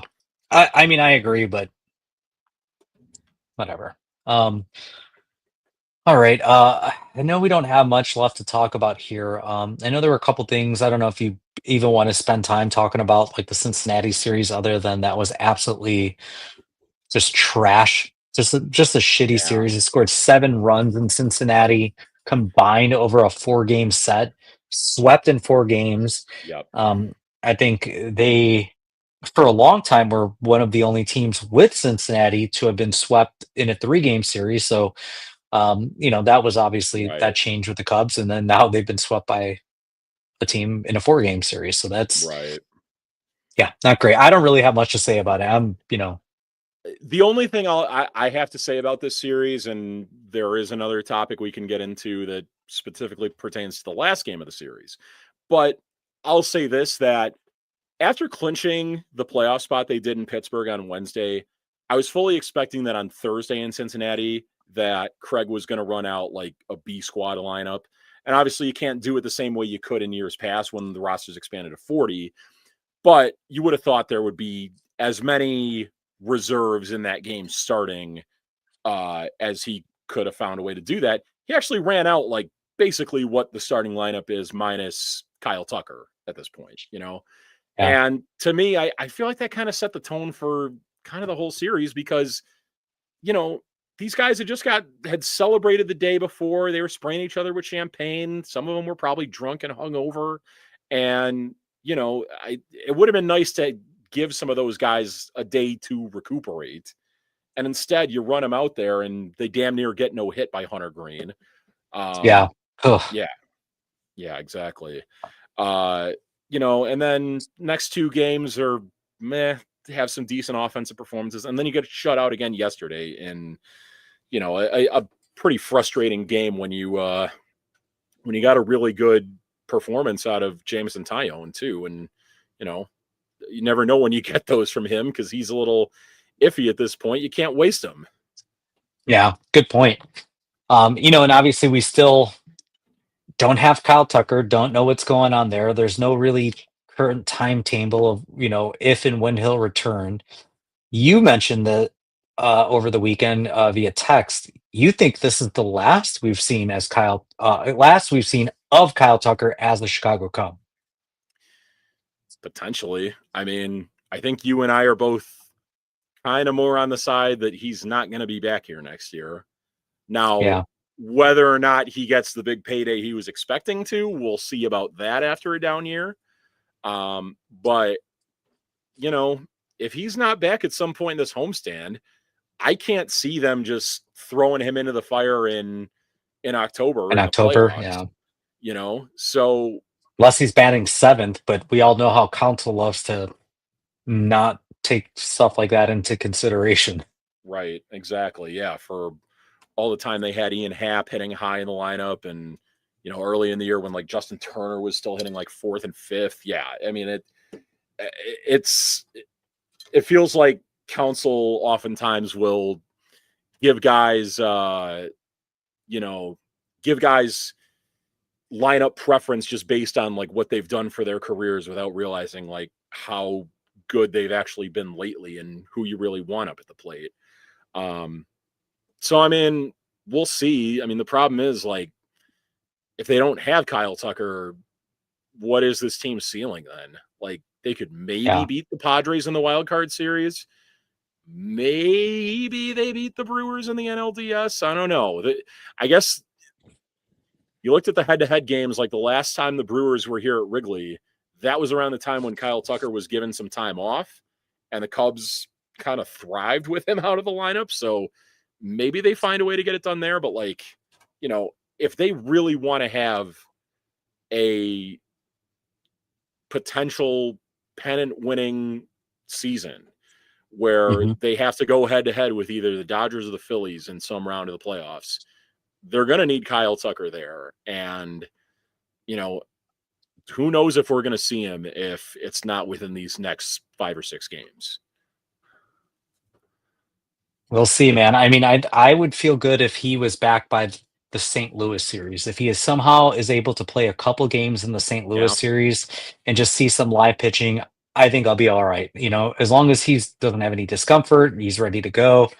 I mean, at the very least, you know, DH him. You know, like if he can at Right. least hit and maybe not field, you know, I think you've got enough depth in you know, you could play Willie Castro out there and right. You know, if you had to play, say, a Suzuki, he's actually been above average defender this year for Yeah. once in right field. So I don't know if I would trust him in October, but I mean, if that's what you got to do, that's what you got to Right. do. But Yeah. all I right, well, mean, the just it's unfortunate because like we thought we had it so good with him when he was like, you know, at his peak in like April and May of this year. And then like it has been kind of a crazy fall from grace for him. And I feel bad yeah, for him genuinely because he was probably due for a big payday, and we'll see what that looks like this offseason for him. it's going to be interesting because they, you know, we've got the impending lockout coming. So it'll be interesting to see what any big free agent signs and what teams are willing to do. I'm on the side that, you know, you're still going to have the Dodgers and the Mets and, you know, maybe even the Padres go out there and spend because that's what they do, but Yeah. we'll see. All right, so there was another noticeable Cub that was absent over the weekend. Somebody that I'm just going to let you talk about because I won't touch this For sure. topic with a 10-foot pole. But Matt Shaw was not in the lineup over the weekend. Um, I think it was maybe only Sunday, it was Sunday. actually. Okay, so it was in Yeah. Sunday, Yes. the finale. Right. I was unaware of him not being in the lineup. I didn't even think of anything of it. I didn't think that he was. I thought he was just having a rest day. But you have some information that it wasn't He, just a day off. it wasn't just a day off for him. And if you had been paying attention around some pictures that floated around social media regarding the Cubs about a month ago, one thing you may have seen is that Matt Shaw he was friendly with the late conservative political activist Charlie Kirk, who was unfortunately shot and killed at an event in Utah. Thoughts and prayers to his family. Nobody deserves that, no matter what side you're on or what your beliefs are. Nope. I will say this, that the Cubs did not do a good job of, I shouldn't say making this public, but they tried to like sweep it under the rug, is what I would say. I'm not even really all that mad at Matt Shaw for going there and attending. I guess I am a little bit because if we know what the political leanings are of most players in Major League Baseball, I think there would be a quite big amount of players that probably would have wanted to attend it, and they still stuck with their team. I don't know what kind of relationship him and Kirk had, other than just the one picture I saw from like a month ago. I just got to say this, like, to whoever at the Cubs allowed him to do this, I'm not saying that you shouldn't have, because I didn't want him to go through Sunday if it really would have been something that would have bothered him to have not been there for. But these are still must-win games, and you need your best players there. And Matt Shaw has been one of the Cubs' best players in the second half this year. At times when the rest of the offense was really struggling, he was the best player on the Cubs. And, you know, yesterday you have a game where they lose 1-0, and, you know, he has the ability to pop one out at a place like Cincinnati. He just had earlier in the series. And I do feel a little uneasiness with that, knowing that they allowed him to do that without, like, the entire game. He was still listed like on the Cubs bench on MLB and everything. And like, it was always assumed like he was getting a day off. Maybe he might pinch hit here or there. And it didn't even come out that he was not even there until after the game, when a couple reporters had reported. I think Bruce Levine had it. I think Matty Lee had it, that he had attended Charlie Kirk's funeral. And to me, like, it feels like, you know, I mean, let's be honest here. We know what the political leanings of the Cubs ownership and the Ricketts family is. They're all big Trump supporters, and love it or hate it. Oh, Other than Laura Ricketts, because I was like, she I don't think Tom had some verbal disagreements with uh with Trump. I know I don't think it was this term, it was the last term, but I will say possibly, that they tend to lean on whatever side is going to fiscally benefit them. yeah. That okay. So That's a really good way to put it. yeah. I mean, hell, the one thing we can tell for sure, they have a brother, Pete Ricketts, who is a Republican governor in Nebraska. So, Yep. they at least have some connection to a Republican in power, we'll say.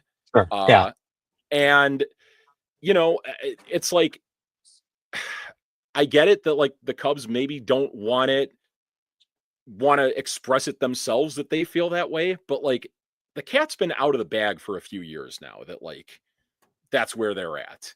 So if they had just gotten out ahead of it and said, like, hey, Matt Shaw is unavailable today, he's away from the team for a personal reason without specifying what that personal reason was, they could have avoided a lot of the backlash they're getting right now.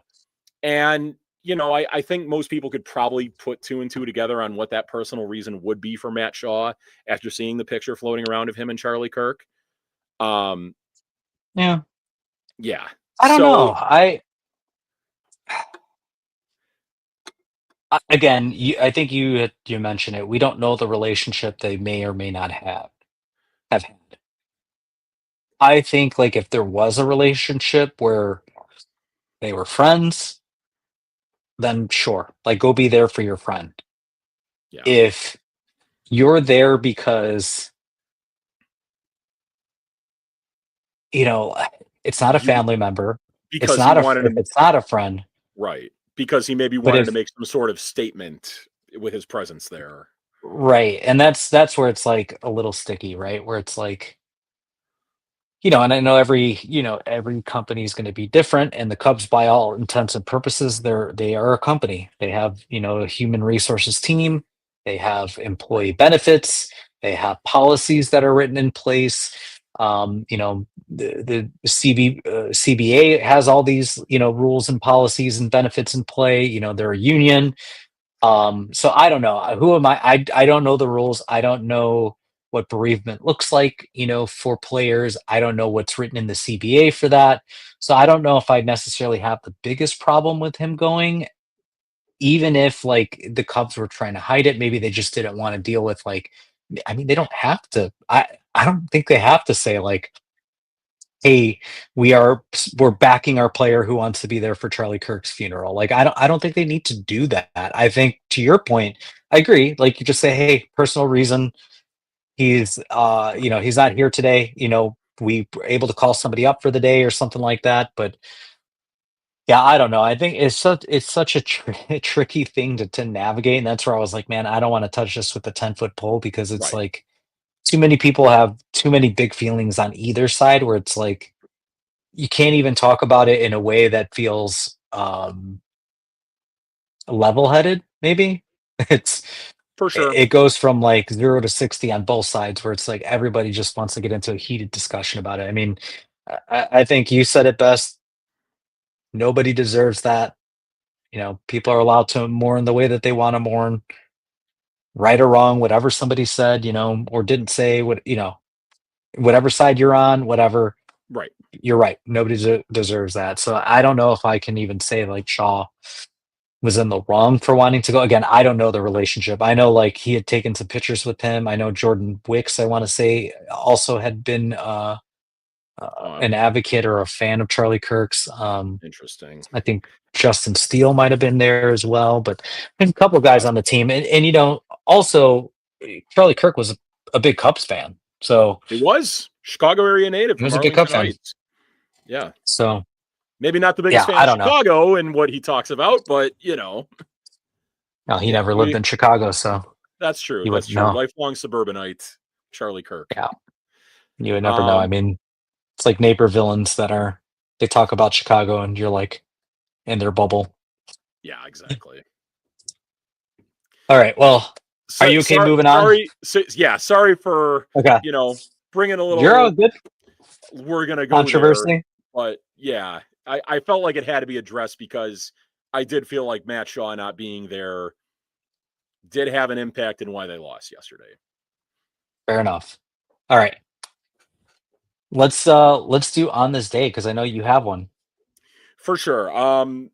Actually, a much more personal one tomorrow. I will save that for the Twitters tomorrow. If you know me well Okay. enough, you know what that one might be. But on this date in the year of our Lord 2008, Cubs had already clinched the division against the Cardinals the weekend before at Wrigley. They went on a road trip to close out the season against the Mets and the Brewers. That actually wound up being pretty impactful because those were, let's say, if it had been two wild card teams at that time, those would have been the two wild card teams. Wound up only being one, and it was the Brewers. So the Cubs actually played a role in that race a little bit more than maybe they thought they knew. When they already had everything wrapped up. But in the opening game of that series against the Mets, it was the last series that they would ever play at Shea Stadium, Ron Santos' favorite ballpark, as we all know. And a Cubs starting pitcher, hit the last ever grand slam at Shea Stadium. And it was a pretty good hitting pitcher. Maybe not exactly the one you're thinking of, but a pretty good hitting pitcher hit a grand slam, and it was the last grand slam at Shea Stadium. Do you know who that pitcher is?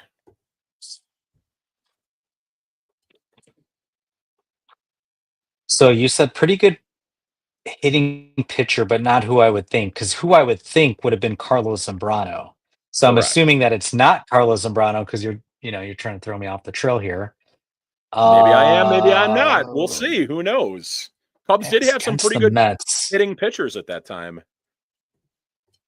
Let's see. Who was in that rotation in 2008? That would have been Zambrano. Mm-hmm. Was it a starter or a reliever? Was it a reliever? No, starting pitcher. Starting pitcher. Okay. Yeah. This Let's guy was see. on both teams like that 07-08 playoff team run he was there for.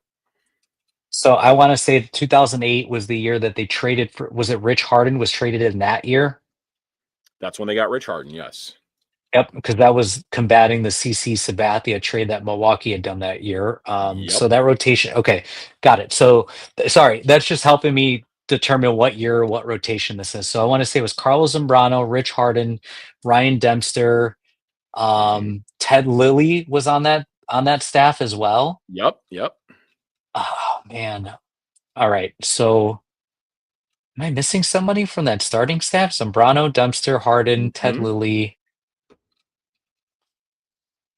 It's one guy you're not thinking of, and he is probably like the most forgettable one from a pitching perspective. But he was on both those playoff teams. Was it Jason Marquis? It was Jason Marquis. Okay, was that the guy who hit the home run? Okay. He I'm hit the like, last grand slam at Jason Shea Stadium. ex Cardinal, right? Or ex Rocky and Cardinal. Uh, I think he went would to the go Cardinals after. No, he was with the Cardinals before, went to Yes, the then Cubs, Rockies after the Rockies. Cubs. Yep. I believe the next year, the Cubs open or their home opener was against the Rockies. And I think he was a starting pitcher for the Rockies in that game. Okay. Yep. Yeah, he was all right. Definitely. I think you're right. Probably the most forgettable from that because It doesn't help that being a former Cardinal, we already had a little bit of bad taste in our mouth when we got him. But he did a oh, pretty solid 100%. job as a Cubs starting Okay. pitcher. Damn, I don't remember that game. I don't remember him hitting a grand slam. I would have figured Well, I because mean, Zambrano would have been the guy I would have picked because that dude had just power. for sure. By that point, the Cubs had at least their own playoff spot wrapped up. Um, there's a very deep dive I could go on, but I'll save that because we'll be here for another hour if I go into that about how they treated the last week of that 2008 season, but I'll save it Oh, for another yeah. time. Yeah, let's not go there because I know how that 2008 season ended. Right. All right. Let's let's wrap it up here. We got flying the W's and taking the L. So let me pull up the thing Hello? here. You play to win the game. Addison is next. Doors open on the left at Addison. I say one thing. Go. Let's go. That's a W. That's E1. That's E1. That's a W. Is a L7 winning.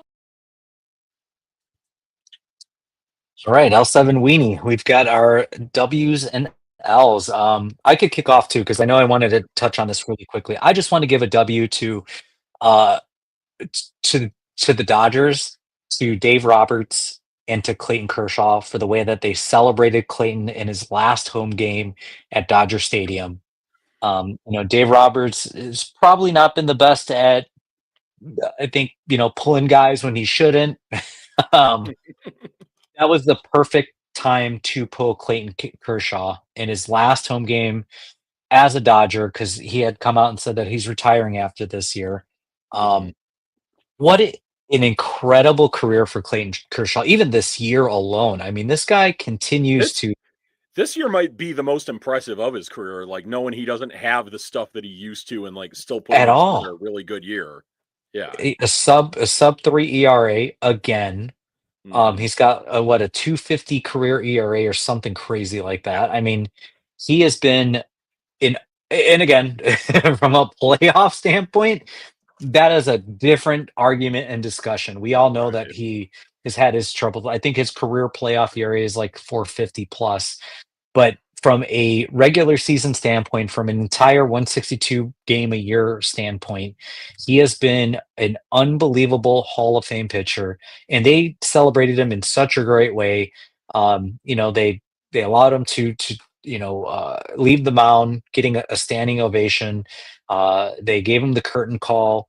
Um, what a legend. I mean, just what a legend. Yeah. What a really cool moment. And it's really just it's moments like that that like again, how can you not just like love the romance in baseball? You know what I mean? That Yeah. it's moments like that. It's just like this is the romantic side of baseball that is just God, like this is what kids should continue to watch and fall in love with, and continue Yep. this game for years and years to go on because it romanticizes all these like dreams and aspirations when you're a little kid that you grow up and you're in the backyard and you're playing wiffle ball or you're playing catch with your pops or whatever the case is, right? And two outs, bases loaded, full count, game 7 of the World Series. You're in the backyard drawing this up in your head, and then you get to see stuff like that where somebody's actually gone out, lived their dream, been dominant at the highest level, and then goes out and gets the chance to be celebrated in front of their home crowd Yep.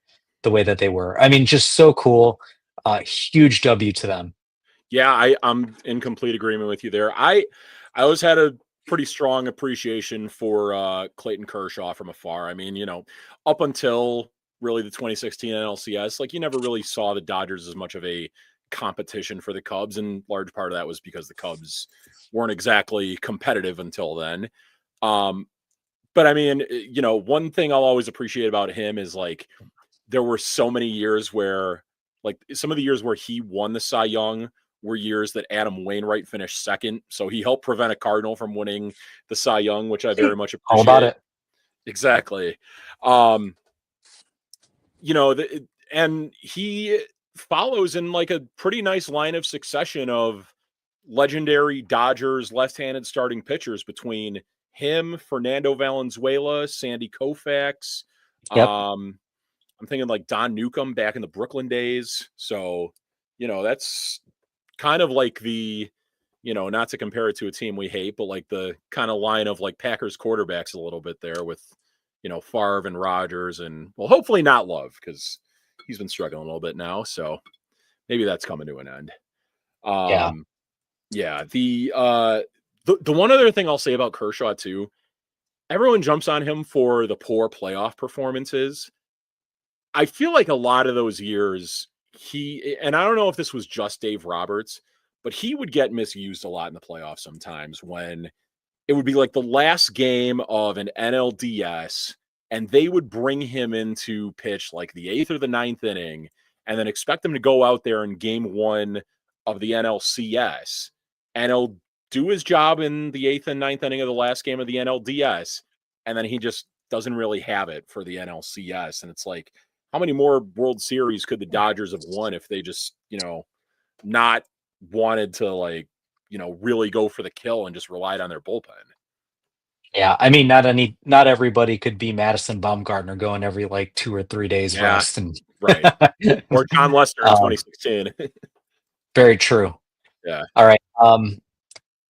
Another W I have. I don't. You probably have seen this, and it's been all over the interwebs. I feel like I might have this as a W2. Okay, there's a famed Chicago hot dog stand Yep. in the city that promised free hot dogs tomorrow if Caleb Williams threw 4 touchdown passes in yesterday's game. And C Dub, my QB1, um, threw 4 touchdown passes against Matt Eberflus's Cowboys defense. And the Thank you, Wiener Jerry Jones, for trading with Yeah. Micah Parsons. the Wiener Circle is giving away free hot dogs tomorrow. So I don't live anywhere close to the city. I am not driving anywhere near the city for a free hot dog. It's not worth that drive to go get a free hot dog. For But sure. for those of you that live in the city, stop by the Wiener Circle. Go get your free dog. So as I said earlier, I'm going to the Cubs game tomorrow night. That'll be a stop I make along the way there. Pick up a free hot dog as a nice little pregame snack before the game. And yeah, very appreciative of the Wiener Circle for offering that and for Caleb Williams coming through on that. He even acknowledged it in the postgame press conference too. That was pretty awesome. Yeah. Yeah. Any W's for you other than that one? So I had that, and connected to that, Ben Johnson, first career win in the NFL. Yeah. Got off to a little bit of a rough start in the first 2 games, and I feel like some doubt was creeping in after losing to his former team in the Lions in week 2, as bad as they did, but pretty damn solid team win for him. Looked like everything connected on offense in the in the performance the Bears had yesterday. Like, they had one amazing drive in the 3rd quarter where, I mean, they chewed up over half of the clock in that quarter, and it led to a touchdown. It was drive, and like, was it a 16 or 19 play drive or something? 16 play drive, I think, that lasted like 10 minutes. Yeah. Like, that's the type of thing that, like, the Chiefs routinely do, that, like, when Aaron Rodgers was on the Packers, he would routinely do to the Bears.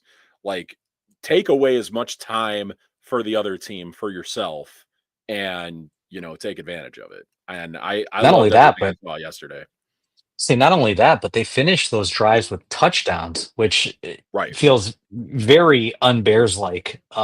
Just at least in our experience and in what we've seen from this team. But I mean, they finished, tons of drives with actual touchdowns. They were able to let the defense rest, pin their ears back, and go at Dak. And he threw a couple interceptions. There were some turnovers there.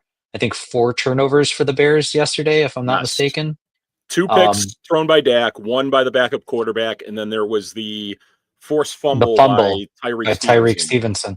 Yep. I want to give him a W because Tyreek Stevenson, prior to this game, has had a 158.3 passer rating thrown against him in the first 2 games of the year. Which, really? If you're not super keen on the stats, that is a perfect quarterback rating. So prior to yesterday's game, he had been getting shit on all over, and rightfully so because he's been playing very bad. He had himself a game yesterday. And lest we forget what he, suffered last year after the the Hail Mary. That game ruined him. Yeah. That game ruined him. So hopefully this is the game, because they need the depth at cornerback. They need him. So hopefully it turns around now. Me and my buddies were actually talking about this yesterday that I watched Bears games with. My guy Matt in the comments is included in this. That you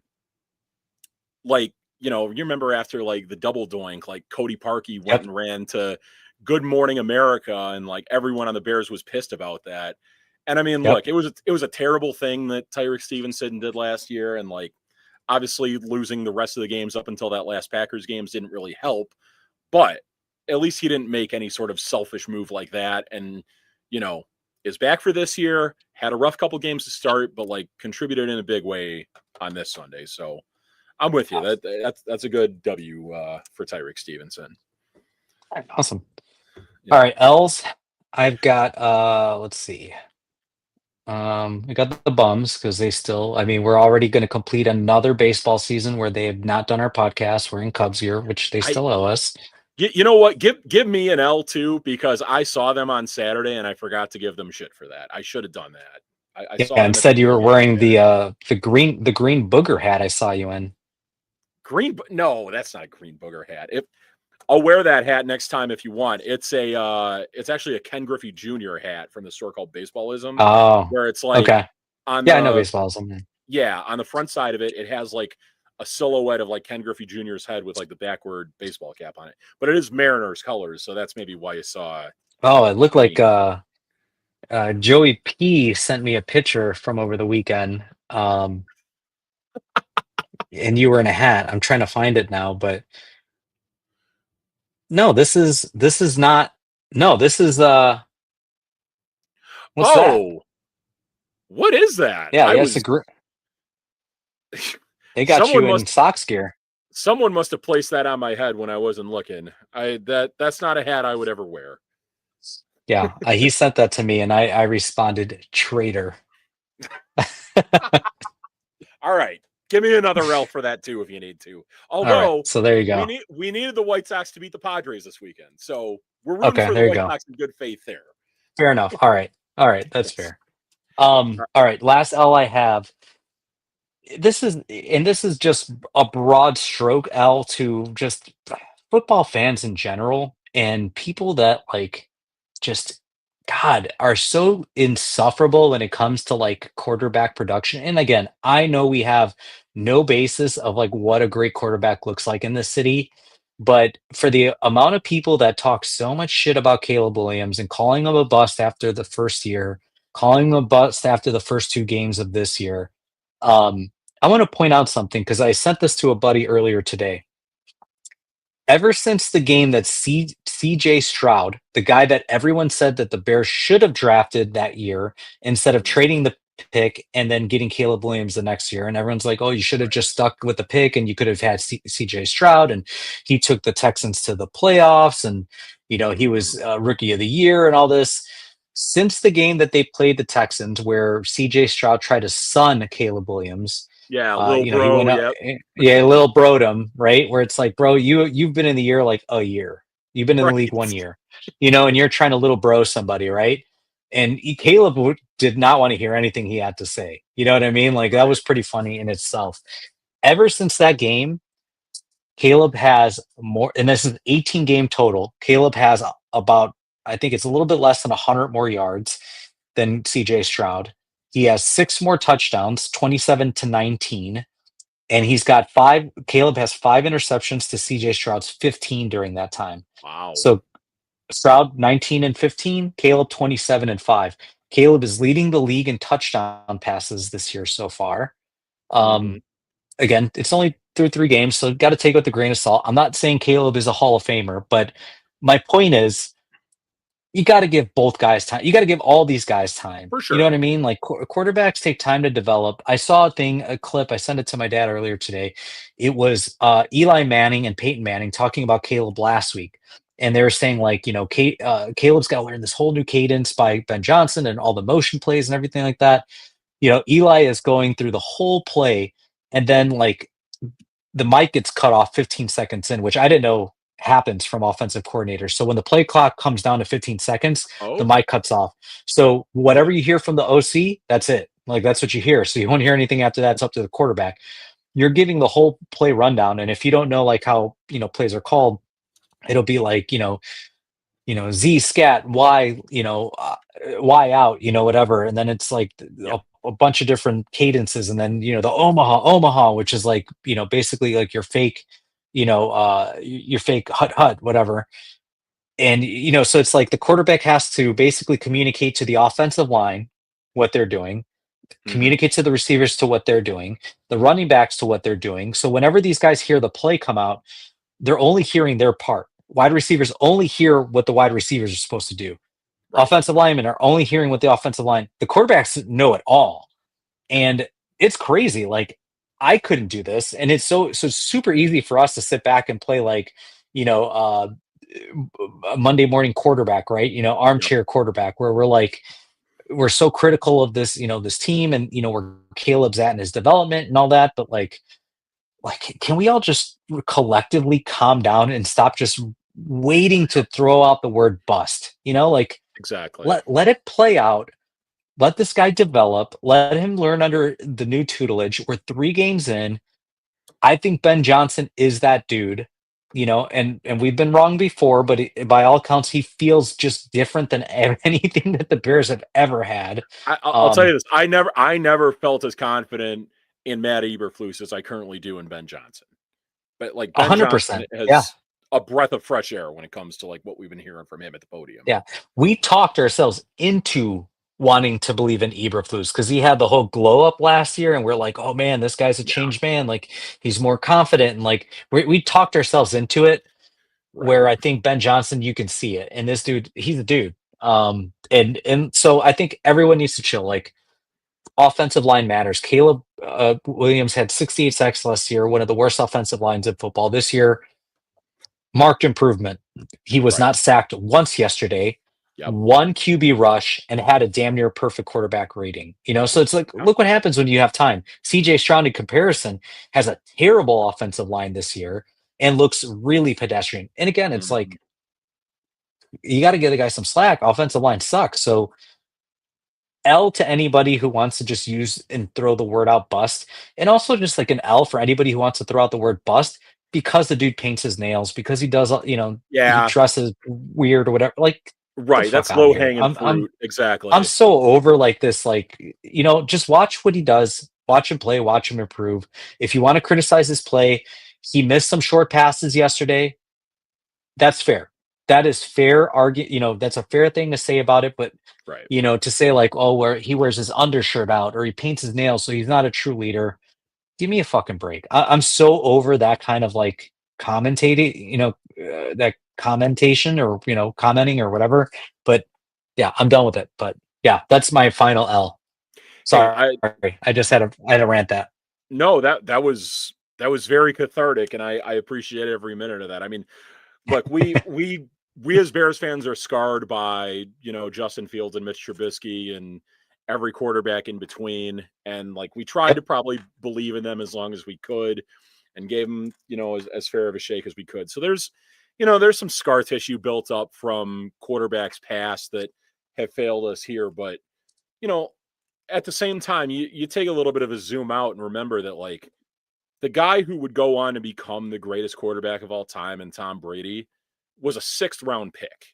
And a guy who, like, for the majority of the time he was at University of Michigan, was a backup to Drew Henson. So, like, you just never know with quarterbacks, man. Like, anything can happen with these guys. And, let them develop. Give it time. Right. Give them time. And, hopefully this trend continues with Caleb as, he's gotten off to a pretty good start so far this year. And right now, he is on pace to throw for over 4,000 yards and over 30 touchdowns. So, first time in Bears history for both. If he gets them, please. Would be the first, right? Yeah. Yeah. We'll see. Those 2 birds off. All right. So I got just 1 L. I talked about one head coach that we all like here for my W. I'm going to go with a manager of a team that we don't particularly care for. And I'm going to give my L to Pat Murphy, manager of the Brewers, who after the Brewers clinched a playoff spot a week or so ago, read a locker room letter to his players on the Brewers that everyone thought was one that legendary broadcaster Bob Uecker had written to all the players after he had passed away. And everyone kind of, took the bait on that. And, it seemed very heartwarming at the time. It was pretty, very Uecker-like and self-deprecating about his own career. We've come to find out from one of the Brewers beat writers a couple days later that Pat Murphy made that all up. And so my L goes to Pat Murphy for just one of the dumbest things I've ever seen to celebrate that, I get it that like a lot of those Brewers players did care for Bob Uecker and everything, and maybe that did mean something to them, but like, it was unnecessary. You didn't have to do that for something that, never even existed other than in your mind. I did. It's a strange dude. Did you happen to see what I was talking about?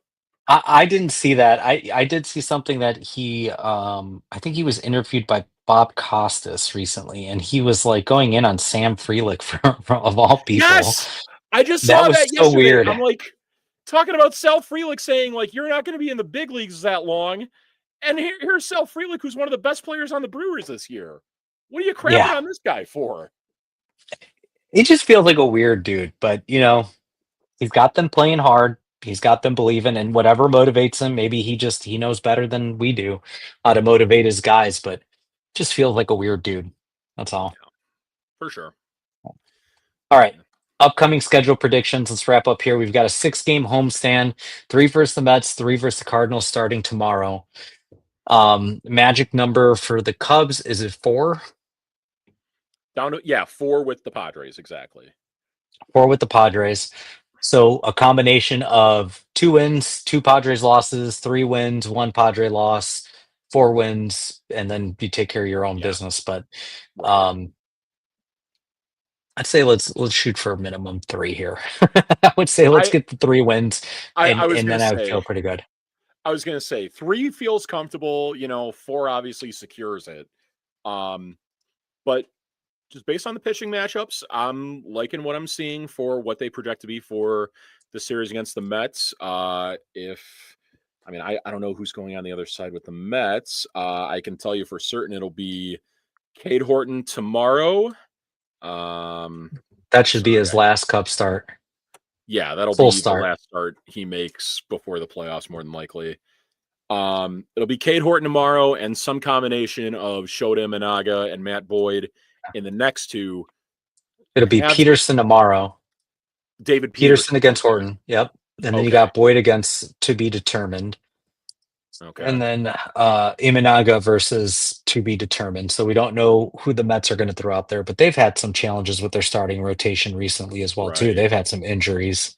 Yeah, I know Kodai Senga has missed some time for them. They did call up a pretty good kid in, I think Noah McLean is what his name is. Yeah, he's been pretty nasty for him. I still feel pretty damn good, and the Mets have been a team that's been struggling lately. I want to say like since the trade deadline, they might have a worse record or on par of a record as like the Rockies do. I feel pretty confident Cubs are going to take 2 out of 3 from them. And then they play a Cardinals team that's not really going anywhere. And then did you see Friday's starter? For the Cardinals? For the Cardinals? Yeah, for the Cardinals. No. Right now it's slated as Mikolas. And if you remember the last time he pitched at Wrigley. Tee off on him, boys. It was a home run derby. I think it was it 8 or 9 home runs that game? 8 home runs on July 4th. Yep. That's right, 4th of July. And then you got Libator going on Saturday and McGreevy going on Sunday. So you would think that they should at least take 2 out of 3 from St. Louis. That feels pretty good. You avoid Sonny Gray there. You avoid there's really maybe only like one other pitcher on the Cardinals that scares you. Maybe that Palante guy you would have liked to avoid. So you probably got the 3 pitchers you'd want to see the most on the Cardinals. Although with the Cubs, they're pitching their best 3 against the Mets as well. But I feel pretty good about both series. I think Cubs will likely win the first 2 against the Cardinals, and then by then they'll have the 4 wins they need. I think Sunday they maybe run out like a bullpen game or a B squad, let the Cardinals have that last one and, get rested going into October. So I'll say 4-2 for this week. Okay. They so I think they might see Brooks Rally. Brooks Raley. Brooks Raley, old Cubs farmhand. Yes, 2012 Cub. That's right. So I think he may get a start. I mean, man, 37 years old. But he's pitched a couple games here. He hasn't started a ton. I know he got Well, I think he won this game, so I don't even know if he's starting, to be honest. No, I think he was a reliever. He was a the reliever of record. I'm sorry. So they probably won't see I him. gotcha. The But last time he started a game was literally on the 2012 Cubs. yeah. So I'm trying to see who the pitchers of record were, but it looks like the Mets have been scuffling, so it's hard to tell. They've lost a lot in the later innings.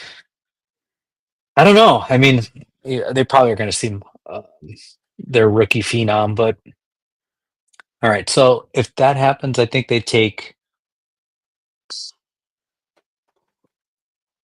I say they take 2 out of 3 against the Mets, and I think they end up losing 2 out of 3 against the Cardinals because I think they won't matter. we'll see. Okay. Well, Yeah. it's not something I necessarily want to do, but hopefully the Brewers, got to root them on this week.